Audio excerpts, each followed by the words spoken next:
Dinesh D'Souza absolutely destroys campus snowflakes. My question for you is more based on discourse. In a climate right now with what's going on outside and what can happen in here, the word bigot being thrown around, how do we maintain a level of intellectual discourse that keeps conversation happening instead of not happening? This use of the word bigot, you got to be very careful, because when I was here at Dartmouth, I was a freshman here in the aftermath of what's called the Berkeley free speech movement.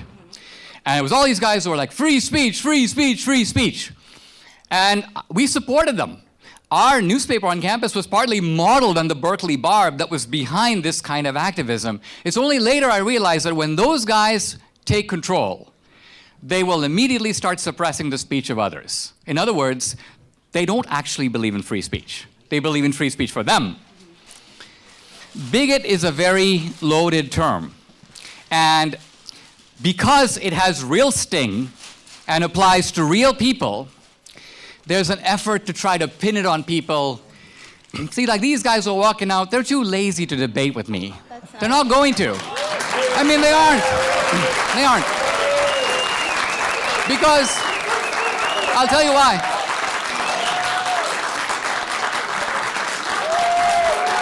Hold on. Look, I'm here. I'm here.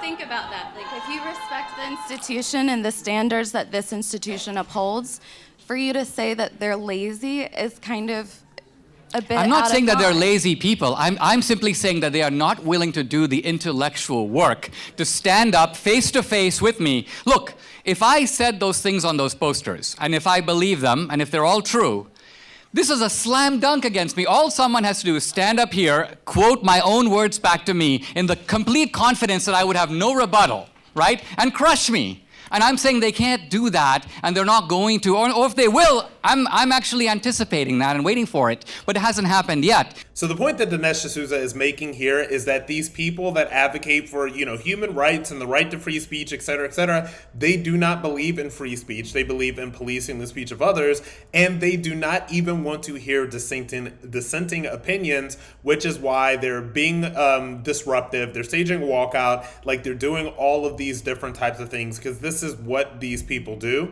And it really does speak to how far the university and college system has fallen in the past couple of decades, because conservatives decided that they are not going to fight those battles and that they're just going to go hide in a talk radio while leftists pretty much take over every single institution in American society right now. So this is not all the fault of leftists, because leftists show up and take power, and conservatives have done nothing but hide in talk radio. That is why the college campus situation has gotten as bad as it has gotten. It is run by leftists. It is run by people that have far left Marxist ideologies, and they keep on indoctrinating their ideologies into the kids that, by the way, a lot of conservative parents pay tens of thousands, if not hundreds of thousands of dollars a year for their children to attend. So yeah, we know the leftists are dumb, but conservatives, don't let you off the hook on this one.